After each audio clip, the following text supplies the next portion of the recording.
All right, let's dive right in. We're about to explore a concept that is, and I'm not exaggerating here, completely mind-bending. It's this idea that the very fabric of our universe might actually be one giant thinking network. And this quote, right here, this is our starting point. Just think about that for a second. It's a pretty radical idea, right? It totally flips our understanding of reality on its head. I mean, could the universe itself actually be a form of intelligence? And maybe, just maybe, when we build things like AI, we're not inventing something new at all, but we're just tapping into a property that's been there all along. So to really get to the bottom of this, we've got to look at the central debate because, when you're talking about something this big, there are a couple of different ways to look at it.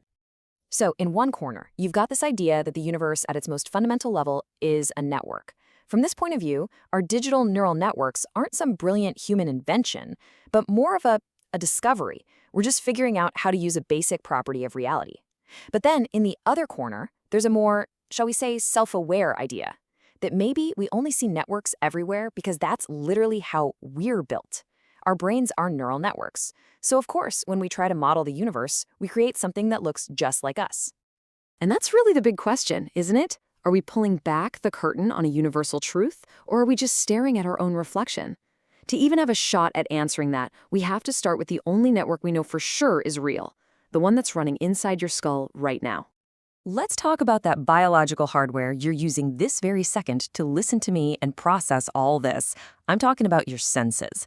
Because when you really break them down, each one of your senses is basically a super specialized neural network. No, really, think about it.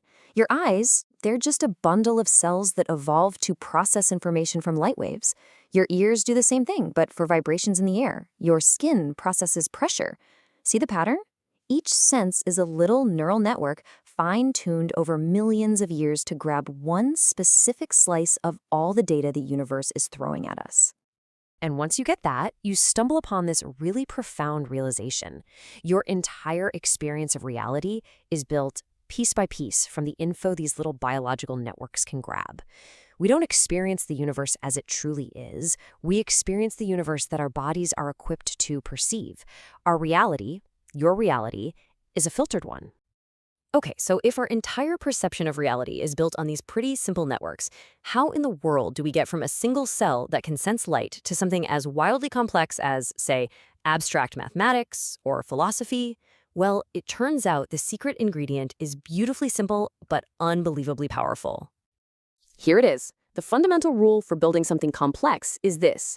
You just take the output from one network and you plug it in as the input for a new one. It's kind of like Legos, right? One brick isn't much, but you start connecting them, layering them, and pretty soon you can build something absolutely incredible. And this simple plug-and-play principle is exactly what you see in the grand story of evolution. It all starts with a simple function, like sensing light. Then the output of that, hey, there's light over here, becomes the input for a new, more advanced layer. Over millions and millions of years, nature just keeps adding layers, building on whatever already works. And from those simple, layered beginnings, you get the whole shebang, everything from the human eye to consciousness itself. You could almost say evolution is just one big networking project. Okay, so we've seen how this layering process works inside a single creature over vast stretches of evolutionary time. Now get ready because we're about to take the final and by far the biggest leap. What happens if we apply this exact same logic, not to one person, but to all of humanity, across all of history? To really wrap your head around this, you got to do a little thought experiment with me. Let's just, for a second, remove time from the equation. Stop thinking about human lives as separate things happening one after another. Instead, try to imagine all of human experience, every single person, past, present, and future, all existing at once, like a single, massive process. When you look at it that way, a whole new concept kind of crystallizes. It's called the intertemporal organism. This is the idea that all of humanity is actually a single, enormous being. Every individual life, with all its knowledge and all its experiences, acts like a single neuron. And all of our connections, our culture, our language, our books, the internet, those are the synapses firing between the neurons. And that brings us to this final, really powerful idea.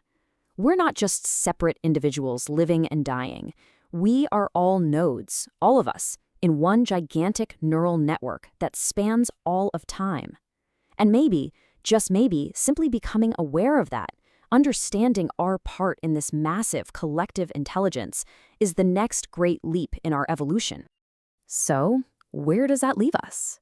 I mean, if we really lean into this idea, if humanity is one giant mind evolving across time, then what's the point of it all? What is this network learning? What is it building towards? And the biggest question of all, what are we, all of us together, becoming? It's a pretty incredible thing to think about.